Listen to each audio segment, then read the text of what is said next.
Welcome to the deep dive. Today we are looking at what can only be described as a blueprint. Yeah, that's exactly the right word for it. It's this massive strategic document that's not just a policy statement, but really a complete operational system designed to fundamentally transform the landscape of public education nationwide. And this is a really crucial deep dive for anyone trying to understand where the civil rights movement is focusing its energy in the current political climate. Absolutely. We are dissecting the NAACP Comprehensive Education Plan for 2025 and beyond. This is a very high-level strategic document that was just approved by their National Education Committee. And recently, too, December 9th, 2025. Exactly. And this isn't some proposal they're floating. It is an internal, binding operational roadmap. That's the key, right? It's not a political white paper or just a set of aspirational goals. This is an organizational charge. It's meant to provide structure, focus, and this is critical accountability. Accountability for everyone. The National Board, there are 37 state conferences, and get this, over 2,000 local branches. All across 50 states, it's providing structure and accountability from the absolute top all the way down. They're trying to create a unified national effort here. And you have to understand the context, because the context for this plan is everything. It is a direct response to what the NAACP identifies as several existential threats all happening at the same time. So what are they pointing to specifically? They cite these persistent racial disparities that have, just never been fully closed, systemic underfunding of majority Black districts, and then this rapidly rising threat of educational censorship and historical erasure. And they're also explicitly responding to major policy rollbacks and proposals. They specifically cite threats linked to Project 2025, which they see as being aimed directly at reducing federal civil rights protections. And shrinking governmental oversight of equity. Right. So the initial takeaway for you, the listener, is just essential for understanding the intensity of this document. This plan frames education not as charity or some political favor, but as a non-negotiable constitutional right. It's a core civil rights demand, and what they call the absolute cornerstone of Black advancement in the United States. And that legal grounding, that foundation, it really dictates the intensity and the scope of every single action they plan to take. It does. Okay, let's unpack this. We're going to structure our discussion today in a few parts, moving from defense to offense. First, we need to understand the immediate threats. Second, we'll review the legal and historical bunker they're sort of retreating into for protection. And then the offense. Exactly. Third, we'll analyze the core policy demands and their blueprint for excellence. And finally, we'll detail the logistics and the cultural campaign that's designed to make it all stick. But before we even get to the solutions, we have to grasp the scope of the problem. The plan actually defines it as a national crisis. So what are the key indicators the NAACP is focused on here? What justifies such an aggressive, unified response in their eyes? The plan is, well, it's crystal clear on the urgency. It asserts that despite landmark laws like Brown v. Board of Education back in 1954 and the Civil Rights Act of '64. Huge foundational laws. Foundational. And yet, Black students, statistically, remain the most educationally underserved population in public schools. This, they argue, represents a foundational failure of the American system to live up to its constitutional promises. That is a very powerful and, frankly, a disheartening statement to lead with. What are the specific measurable metrics they're using to back that claim up? They cite several key indicators of underservice, and they show that these problems really permeate every single level of the system. Okay. First, and probably the most obvious, are the large, persistent reading and math proficiency gaps when you compare them to their white and Asian peers. And those gaps, they translate directly into barriers for college and for career readiness later on. Without a doubt. And I assume these gaps aren't just about test scores in a vacuum. They're indicators of, unequal resource allocation, unequal instructional quality, right? Precisely. That's the core of the argument. I mean, if two districts spend wildly different amounts per pupil, and one of those districts disproportionately lacks qualified teachers or, current instructional materials, then the proficiency gap is the predictable outcome. It's the predictable result of that resource inequality. So beyond the academics, the plan also zeroes in on the issue of disproportionate discipline. This is absolutely central to their argument because it relates directly to the school-to-prison pipeline. Right. The data shows that Black students face dramatically higher rates of suspensions, expulsions, and referrals than their peers. We're talking 2 to 4 times higher, depending on the state you're in. And the critical detail here, which they point out, is that these disparities are often driven not by violence, but by subjective offenses. That subjective offenses point is key, We're yes. talking about these vague categories like defiance, insubordination, or disruption. Exactly. These are categories that allow systemic bias to operate under the guise of behavioral enforcement. So when an educator labels a child as defiant, It often leads to these punitive measures that remove them from the classroom, which disrupts their learning and then increases the likelihood of future criminal justice involvement. The NAACP sees ending this disparity as an immediate civil rights imperative. furthermore, the plan notes a kind of double bind when it comes to advanced and special education. Yes, this is really fascinating. Black students face overrepresentation in certain special education categories. Sometimes this is due to misdiagnosis or cultural bias in the evaluation itself. Which means they can be placed on lower academic tracks unnecessarily. Correct. And then, conversely, they face severe underrepresentation in advanced coursework. Things like AP classes, honors tracks, specialized STEM programs. They are tracked out of opportunity even when they have the ability. So you have this dual issue overclassification in one area, underclassification in another, and it just limits their options and directly contributes to these persistent post-secondary access barriers. Absolutely, whether that's issues with financial aid, Huh. a lack of guidance counseling to help navigate the whole college application process, or just poor academic preparation in K-12 because they were denied access to a rigorous curriculum. So the crisis, as the NAACP defines it, is comprehensive. It's hitting students from early childhood all the way through to college readiness. It is. And the plan argues that these indicators, combined with the external political threats we're about to discuss, they necessitate a unified, highly detailed, non-governmental national response, which is precisely what this blueprint is designed to be. Okay, so let's move to that external threat. If the NAACP is a fortress, they must be defending against something specific. And this is where it gets really interesting. The plan immediately pivots to address coordinated actions undertaken since January 2025. Actions aimed at shrinking or, in the long term, maybe even dismantling the U.S. Department of Education. This section frames those administrative actions as structural assaults on the federal role in civil rights enforcement. If we were to categorize this is the defensive strategy portion of the plan. They're recognizing they have to find alternative sources of power if that traditional federal source starts to disappear. Exactly. And the NAACP cites immediate and profound impacts from these actions. What really stands out? The speed and the scale of the workforce reductions are just startling. By March 2025, the Department of Education had laid off roughly half of its total workforce. Half, cutting approximately 1,300 permanent positions.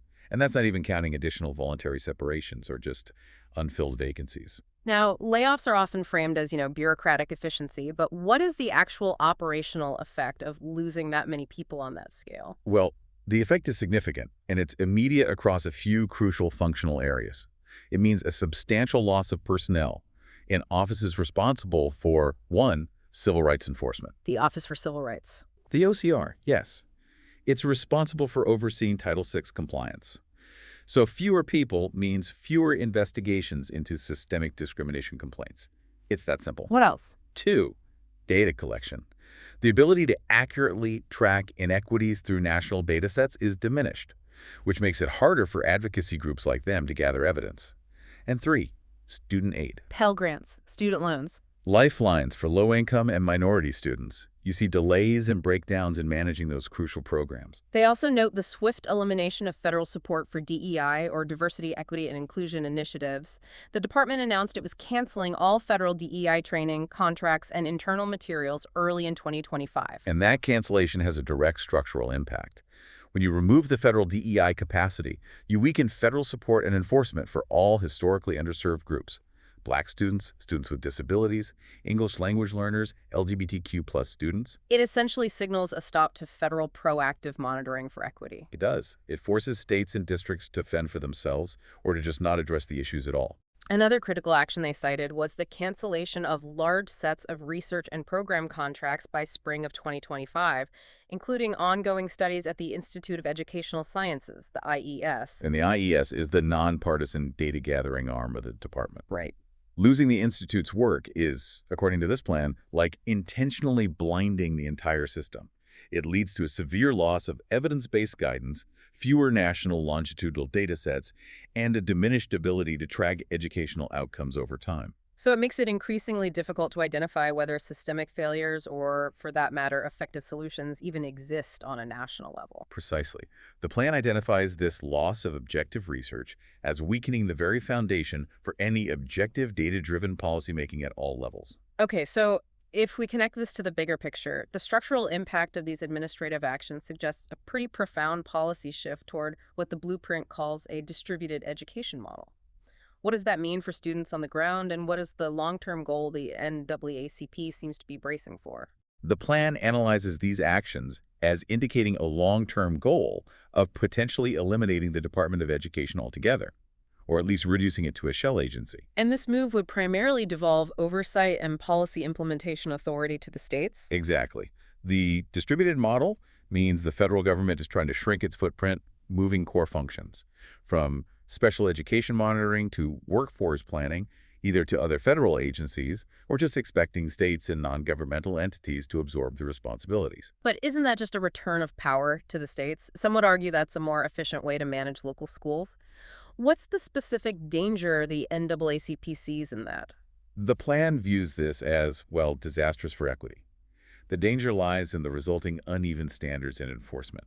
If the Department of Education is eliminated or gutted, the NAACP highlights several critical repercussions for the most vulnerable students. What are those specific repercussions? First, severely reduced enforcement capacity for discrimination and disability rights.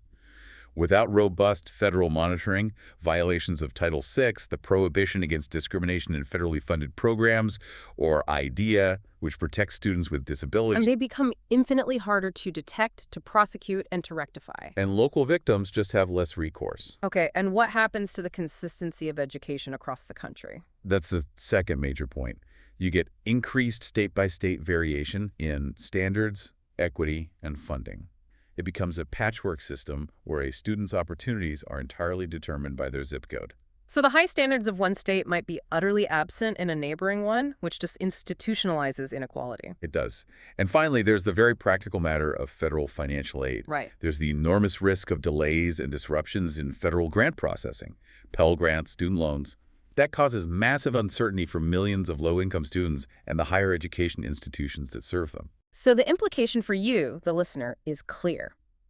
The NAACP sees this federal weakening as directly compounding existing inequities. And it necessitates a strong, unified, non-governmental counter-strategy to maintain oversight and demand accountability, even when the government chooses not to. So if the federal referee is leaving the field, where does the NAACP find the authority to keep fighting? That sets the stage perfectly for their response. The plan grounds its entire advocacy strategy in these specific legal anchors. Right. Establishing education as a legal mandate, not charity.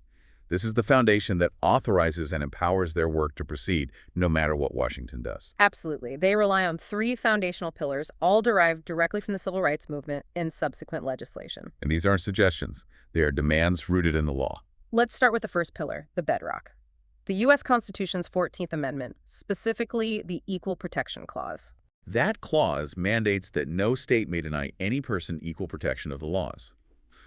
The NAACP's interpretation here is foundational. If a state provides public education, that education must be available to all persons on equal terms. So unequal funding, unequal teacher quality, unequal access to curriculum, that's defined as a constitutional violation. Exactly. Which leads directly to the second pillar, the seminal ruling of Brown v. Board of Education in 1954. Right. The plan quotes the Supreme Court's language precisely because it's so definitive. Education is the very foundation of good citizenship and must be made available to all on equal terms. And the plan calls that specific phrase, on equal terms, its core legal anchor. It is. This ruling is a perpetual mandate for integration, for equity, for resource parity. And the third pillar is the Civil Rights Act of 1964, Title VI. For listeners who might not be policy experts, can you just remind us why Title VI is such a powerful tool here? Title VI is powerful because it prohibits racial discrimination in any program or activity that receives federal financial assistance. And critically, almost every public school district in the country receives some form of federal funding. That's the leverage. Title I money for low-income students, IDA funding for special ed, school lunch programs, and so on. By grounding their plan in Title VI, they establish a permanent mechanism for legal complaints, and enforcement challenges against discriminatory practices, So as long as a school gets even $1 federal, it is bound by Title VI. which gives the NAACP legal leverage, regardless of what administrative actions are happening in Washington. And they also fold in other crucial mandates to ensure they have comprehensive coverage. The Every Student Succeeds Act, or ESSA. Right, which requires states to intervene in persistently underperforming schools. And then IDEA, Section 504, and 80, Title II, which all protect students with disabilities. And including those mandates ensures that they can challenge not only racial discrimination, but also the denial of services or accommodations for students with disabilities, which is another area where Black students are disproportionately affected. So these are the core operational requirements schools have to follow, regardless of which party controls the Department of Education. Correct. This legal grounding then transitions us to the policies that the NAACP is actively rejecting. The plan dedicates a significant portion to what it calls the threat of modern educational and cultural erasure. What policies are they fighting against on this front, and how do they tie them to this idea of erasure? This section raises a really important question. I mean, how do you fight for equitable education if the very history that explains the need for equity is being outlawed? Good question. The plan explicitly links these threats to the objectives and proposed policies of Project 2025, which seeks to remove concepts related to critical race theory from federal programs and influence curriculum all over the country. What are the specific erasure threats they cite? The plan warns against attempts to remove Black history from schools, public buildings, government contracts, policies that restrict how teachers can even discuss race and inequality in the classroom. They explicitly label this as cultural erasure. An attempt to disconnect Black children from the truth of their past and the power of their identity. Yes. And they also point to policy rollbacks that threaten the capacity for civil rights enforcement, which essentially undermines those Title VI protections we just talked about. And what about the curriculum itself? Well, perhaps most controversially, the plan points to policies designed to punish or discourage schools for teaching the real history of racism and inequality. What does that include? A robust curriculum on topics like the African kingdoms, the complex history of chattel slavery, Jim Crow laws, 20th century systemic segregation like redlining, Black resistance movements, and the full context of the civil rights movement. They see this censorship as a new form of racial suppression. One designed to create a populace that can't articulate the root causes of modern inequality. Exactly. So why does the NAACP argue that this erasure is so fundamentally dangerous to the cause of equity? Well, the plan asserts that erasing history hides the roots of inequality. It makes solutions harder to advocate for and justify.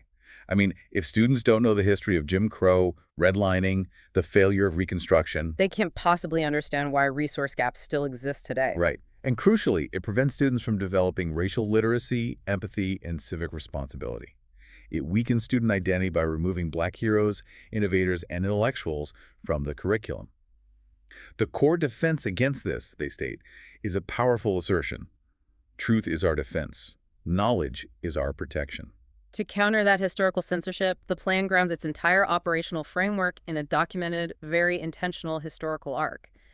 This detail is so crucial for you to understand the sheer historical scope that's being defended here. It's a proactive assertion of history as policy. This is where the strategy shifts from legal defense to cultural offense. They establish this unbroken timeline of Black achievement and struggle, starting thousands of years before 1619. And this serves two purposes. Two purposes: to affirm identity for students, and to legally refute the notion that Black history only begins with enslavement or poverty.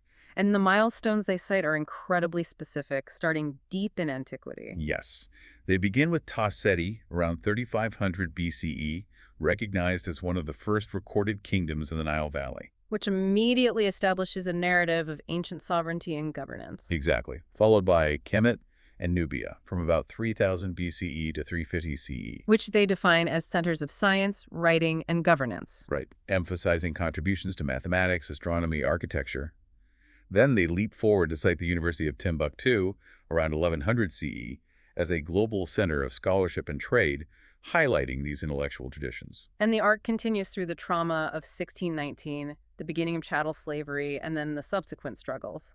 Reconstruction, the failure of Reconstruction, the Jim Crow era. Brown v. Board in 1954, the Civil Rights Act of '64, and finally to the modern era, the ongoing struggle against systemic inequity. This detailed timeline isn't just a historical reference. No, it provides the legal, historical, and cultural context for every single policy demand they make.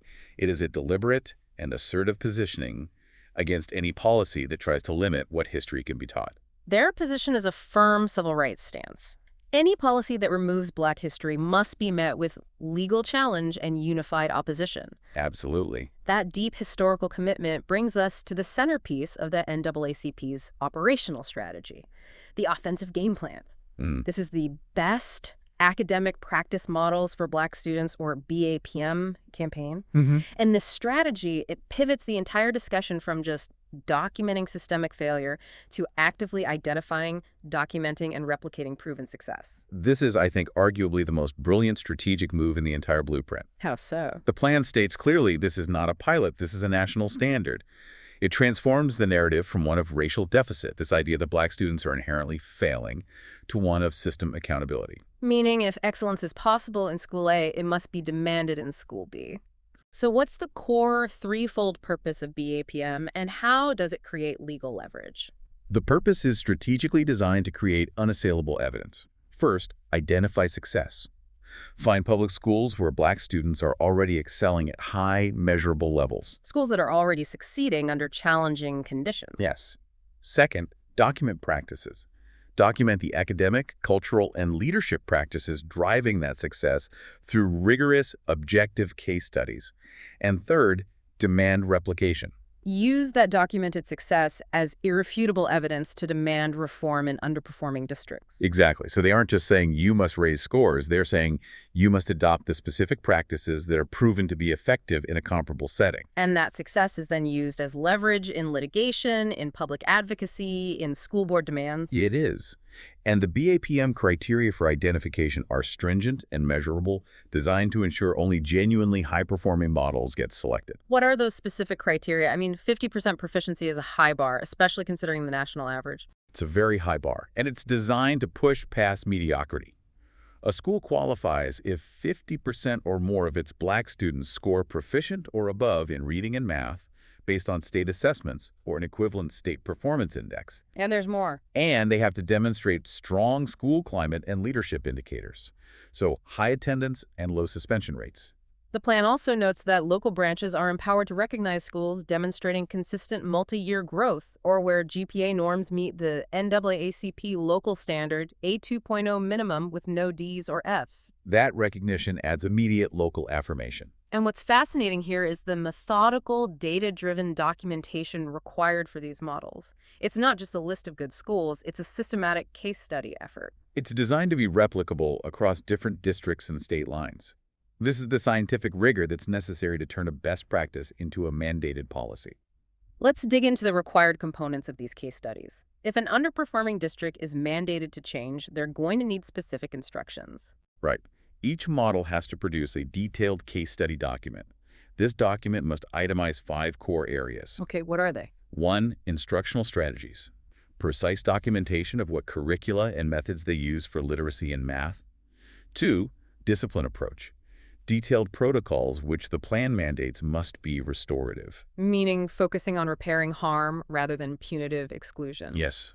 3. Family engagement strategy. How they meaningfully involve parents as partners, not just attendees at meetings. 4. Student culture and expectations. Specific practices used to foster high expectations. And 5. Resource allocation strategy. Crucially, detailing how they allocate staffing and funds to maximize impact for disadvantaged students. That detailed approach is what transforms a successful school into a replicable blueprint. But how does the plan intend to use this data for actual replication? Replication requires active intervention. The strategy involves pairing these high-performing BAPM schools with nearby underperforming schools, district leadership teams, and state agencies. The replication activities are highly structured. Like what? They include structured classroom observation, intensive instructional coaching, leadership mentorship over multiple semesters, and providing specific, binding policy change recommendations based on the BAPM findings. So the data from these successes becomes concrete policy leverage. How do they plan to apply that pressure nationally? The plan explicitly states that data from BAPMs will be used to demand 3 things: equitable funding based on student need, the required adoption of proven instructional strategies, like the science of reading, and challenging discriminatory discipline policies that lead to high suspension rates. It transforms best practice from abstract research into immediate, legally backed policy demands. Exactly. Now we can move into the comprehensive problem solution analyses, which are the core policy demands that these BAPM models will help enforce. Let's start with deep dive 1, unequal funding. The plan calls it the property tax trap. The plan is unequivocal here. It states the fundamental thesis: unequal funding, unequal outcomes, a civil rights violation. They argue that resource inequality is the engine driving the entire educational disparity problem. It is. So what exactly is the problem they identify with the current funding system? The root problem is its structural reliance on local property taxes. Right. This mechanism inherently guarantees inequality for majority Black and low-income districts that have lower tax bases. The result is decades of structural underfunding compared to wealthier, predominantly white districts. And federal funding, like Title I, while it's intended to help, is just insufficient to close those gaps. Utterly insufficient. The plan argues it doesn't even come close to closing the gaps created by these enormous local and state disparities. And state funding formulas, even where they exist, often fail to adequately account for the real costs of educating students with high needs. Exactly. I mean, a general education student costs X, but a student with high poverty needs, a significant disability, or who is learning English requires far more resources: tutors, counselors, specialized curriculum. The plan notes that state formulas often overlook these needs, which just makes the problem worse. So the solution they demand is not just more money, but a complete structural overhaul through the implementation of an equity model. Can you clarify the mechanism of a weighted student funding model? A weighted student funding model, or WSFM, is designed to immediately address that property tax trap. Instead of funding being based on local wealth, it's based on the student count and their specific needs. Can you give an example? Sure. A general education student might be weighted at 1.0, but a student living in poverty might be weighted at 1.5, meaning the district receives 50% more funding for that student. A student with significant special needs might be weighted at 2.0 or even 3.0. That is a fundamental shift in prioritizing need over local wealth. It's an immediate demand for justice and resource allocation. The NAACP demands that this model include mandatory, substantial weights for students in poverty, English language learners, and students with special needs, ensuring that funding follows the highest need. And their demand for mandatory transparency is also crucial here. Absolutely. To ensure compliance and stop districts from masking disparities, they demand that districts must publicly report detailed financial data. Specifically, per-pupil funding by school, not just a district average, and actual teacher salaries by building. Without that granularity, local branches can't prove that a high-poverty school is getting less experienced or lower-paid staff than a wealthy school across town. Exactly. Let's move to Deep Dive 2, which focuses on what the plan calls the foundational crises: literacy and early childhood. They define literacy as liberation. And illiteracy as a civil rights violation. Right. This powerful framing elevates poor reading outcomes to the level of systemic discrimination. The plan traces poor literacy outcomes directly back to the inconsistent use of evidence-based instruction. And a historical over-reliance on outdated methods like whole language or ineffective balanced literacy. Right, which often leave vulnerable students unable to decode words efficiently. So what specific instructional practices are mandated in the solution to counter these ineffective methods? They demand district-wide literacy reforms based on proven science, explicitly naming the implementation of the science of reading across all grade levels. And for the listener, this means instruction must be rooted in how the brain actually learns to read. It does. Explicit, systematic phonics instruction, robust vocabulary development, fluency training, and comprehension strategies.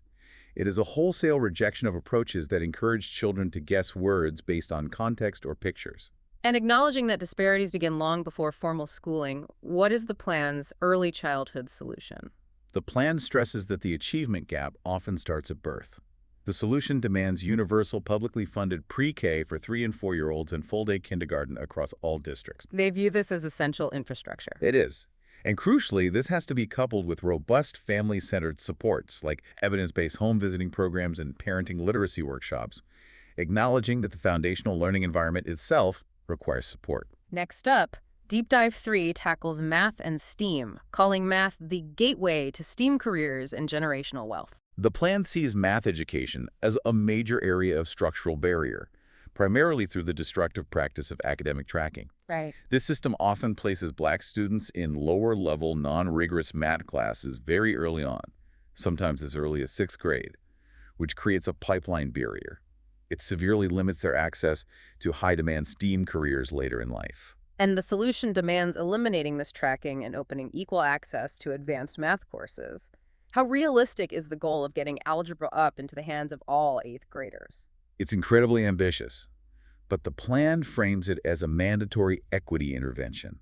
The goal is equitable access to algebra by 8th grade, and then mandatory equal access to honors math and dual enrollment courses for all students who demonstrate the readiness. And to support this, they call for strengthening teacher preparation and retention and expanding year-round tutoring. Specifically, utilizing AI-supported personalized learning tools to help students who enter middle school behind catch up quickly. What about the broader STEAM focus? Why integrate the arts into STEM? The plan emphasizes that the future economy is STEAM, yet barriers persist. Lack of high-quality science labs, outdated equipment, and very few AP science offerings in majority Black schools. The solution calls for expanding dedicated funded pathways in areas like robotics, biomedical sciences, and coding. Ensuring these aren't just electives, but core components of the curriculum. Correct. And importantly, the plan includes joyful learning through the arts, music, visual arts, theater, dance, film studies as a core part of that STEAM integration. So the A in STEAM. The A in STEAM. They argue that these subjects foster creativity, problem-solving, and emotional intelligence, which are all essential for true innovation. They also demand active recruitment and retention of diverse STEAM teachers through higher pay and formalized partnerships with HBCUs and national organizations like the National Society of Black Engineers. Deep Dive 4 addresses discipline and special education, an area the plan defines explicitly as a systemic civil rights issue. And they cite the devastating suspension disparity statistics we mentioned earlier. It cannot be overstated. The suspension disparity is the engine of the school-to-prison pipeline. Black students are suspended 2 to 4 times more than their peers, often for those subjective offenses like defiance or insubordination. These rates translate into hundreds of thousands of lost instructional hours every single year. The solution is a direct reversal of current punitive approaches, demanding an end to zero-tolerance policies. The plan demands their immediate replacement with comprehensive restorative practices and positive behavioral interventions and reports, or PBIS. So restorative justice focuses on mediation, accountability for harm caused, and reintegration, rather than immediate exclusion. Yes, and this requires intensive, mandatory, and sustained staff training, not just a single seminar in bias reduction, de-escalation techniques, and trauma-informed care. And trauma-informed care is vital because it recognizes that a child's behavior is often a response to underlying stress or trauma, not intentional malice. Precisely. Furthermore, the training must include recognition of conditions like convergence insufficiency and dyslexia, which can manifest as defiance when a student is struggling to read or focus, but is instead punished for perceived bad behavior. How do they address that double bind concerning students with disabilities? They note that Black students are often overrepresented in special education, which suggests misdiagnosis or tracking, but significantly underrepresented in gifted and talented programs. Well, what's the solution? The solution demands full implementation of IDEA and Section 504, specifically focusing on robust parent rights enforcement. They demand an end to discriminatory discipline of students with disabilities, ensuring inclusive education, high expectations, and proper evaluation free of cultural or racial bias. And finally, Deep Dive 5 covers HBCUs and career readiness, connecting K-12 outcomes directly to post-secondary success. HBCUs, historically Black colleges and universities, are acknowledged as essential pillars of Black educational excellence and identity. But the plan notes their chronic challenges: lower endowments, outdated facilities, and significant disparities in federal land-grant funding. A historical injustice that has never been fully rectified. Never. So what is the financial and structural solution they propose for HBCUs? It demands massive, increased federal and state appropriations, specifically targeting research infrastructure, campus housing, and technology upgrades. Furthermore, it calls for strengthening the K-12 pipelines to HBCUs through programs like dual enrollment, guaranteed admissions, and formalized partnerships in STEM fields. And for students who might not choose a 4-year college path, the plan focuses intensely on career readiness. Yes, The goal is preparation for immediate 21st century success and combating the wealth gap directly. They advocate for integrating specific, funded career pathways like cybersecurity, skilled trades plumbing, HVAC, electrical and business entrepreneurship directly into the K-12 curriculum. This includes expanding mandatory internships and providing industry-recognized credentials while students are still in high school. Exactly, ensuring they graduate ready for a high-wage job. This sounds like a massive undertaking.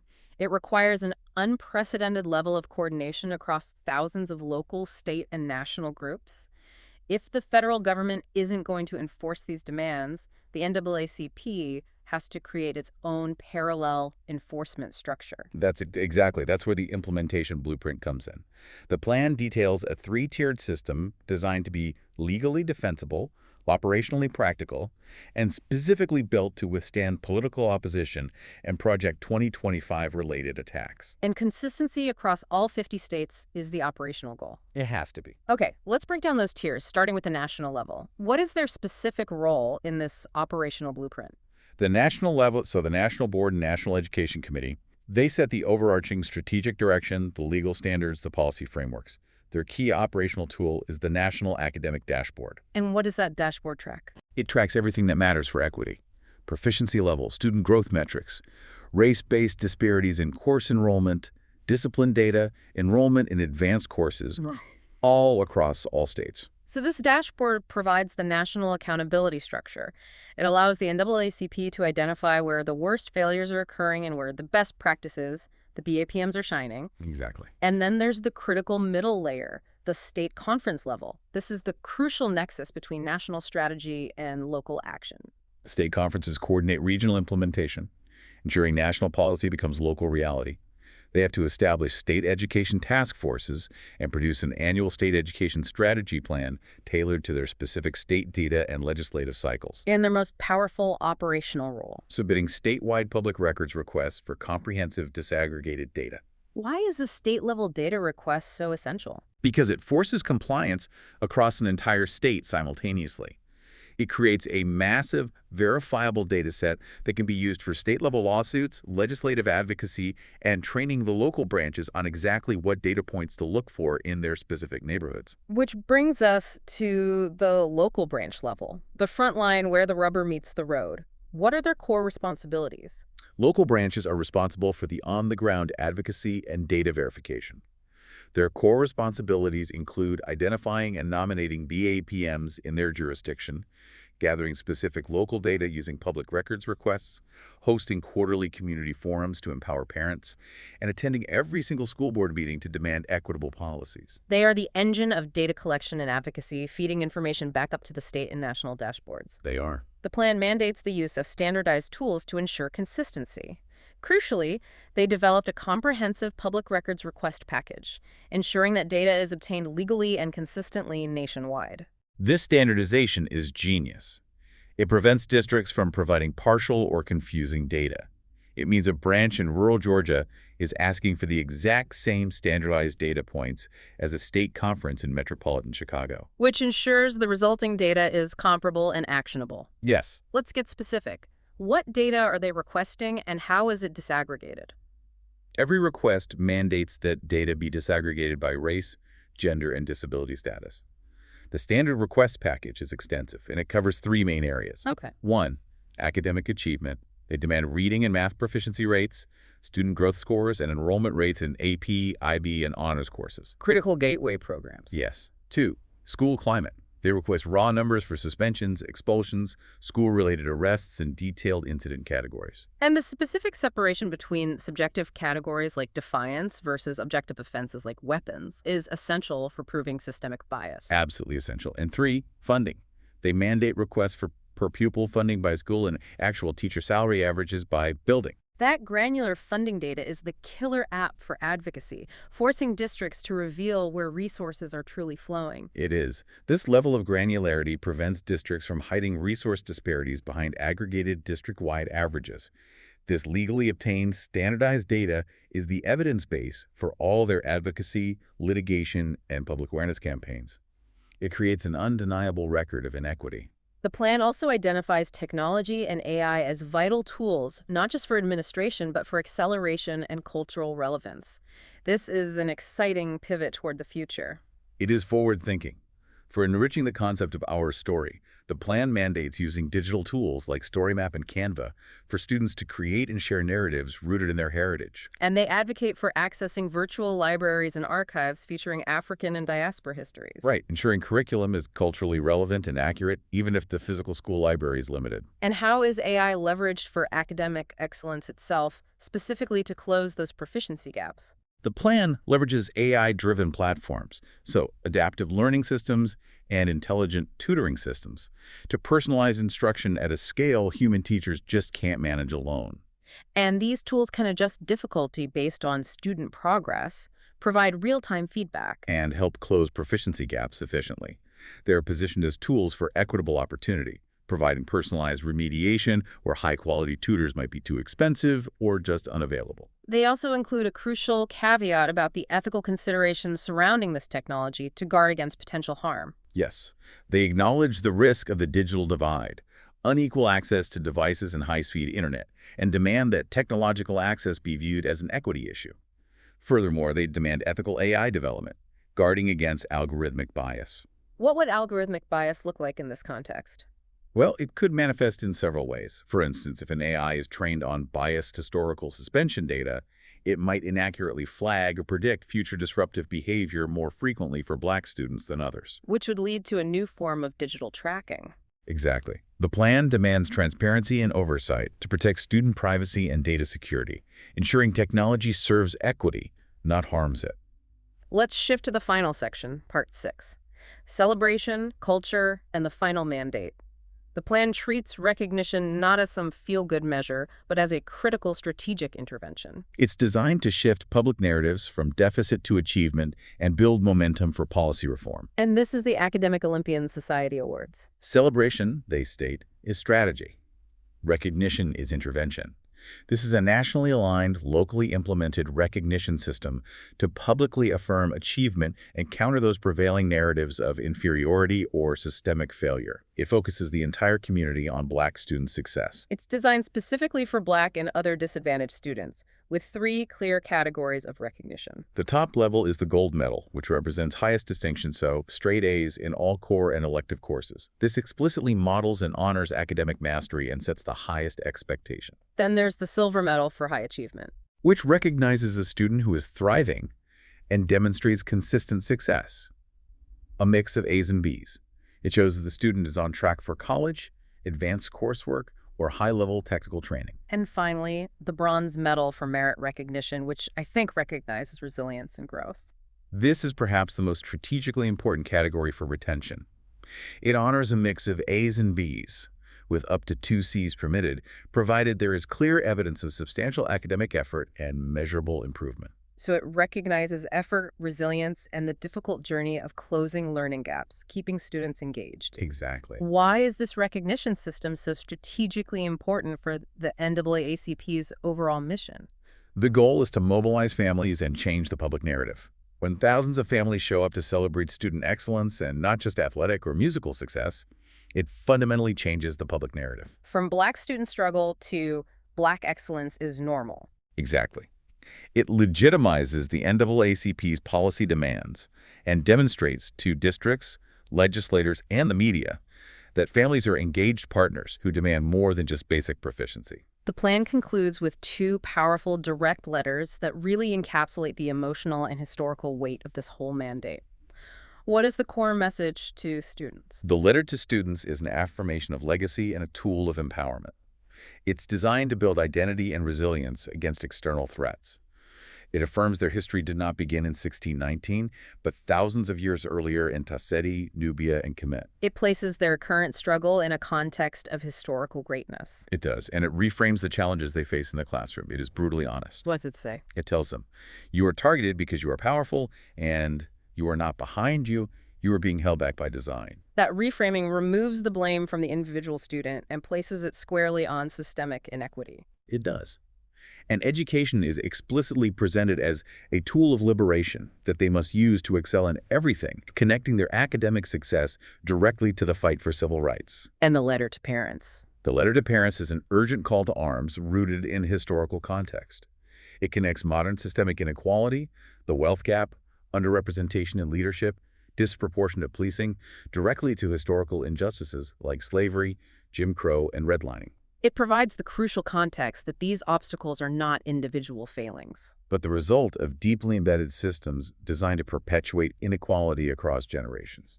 and it serves as the final, stark warning about those external policy threats we discussed at the start. Correct. It warns that Project 2025 aims to fundamentally reshape the federal government and social policy landscape in ways that could disproportionately harm marginalized communities.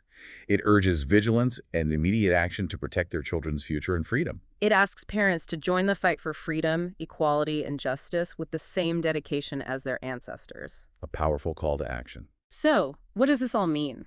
The NAACP has done far more than just issue a policy critique. They view education oversight, funding, curriculum, even student recognition as the next crucial battleground for civil rights. They have established a permanent, detailed system, from legal challenges rooted in the 14th Amendment and Title VI, to standardized data collection via public records requests, to the replication of proven excellence through BAPM. It's a system designed to operate independently of and actively counter a shrinking federal government that they perceive as openly hostile to civil rights enforcement. The commitment is simple but powerful. They state, brilliance should be nourished, not have to fight for air. And they are building the national infrastructure to ensure that nourishment happens, district by district, by creating their own evidence base of success. So if we connect this to the bigger picture, the plan's extensive focus on mandating public records requests and demanding standardized data transparency discipline rates, funding allocations, course access, it highlights a crucial strategic point. It does. For you, the listener, consider this. The NAACP is fundamentally using the objective, standardized data required by the very systems they aim to reform as their primary tool for legal leverage and advocacy. This raises an important question. In a world of increasing political censorship and information warfare, where historical facts could be challenged or removed from curriculum, is standardized, transparent data, the measurable reality of inequity, the last undisputed resource available for demanding and enforcing equal rights. A question that defines the advocacy strategy for the next generation. Thank you for this essential deep dive into the blueprint.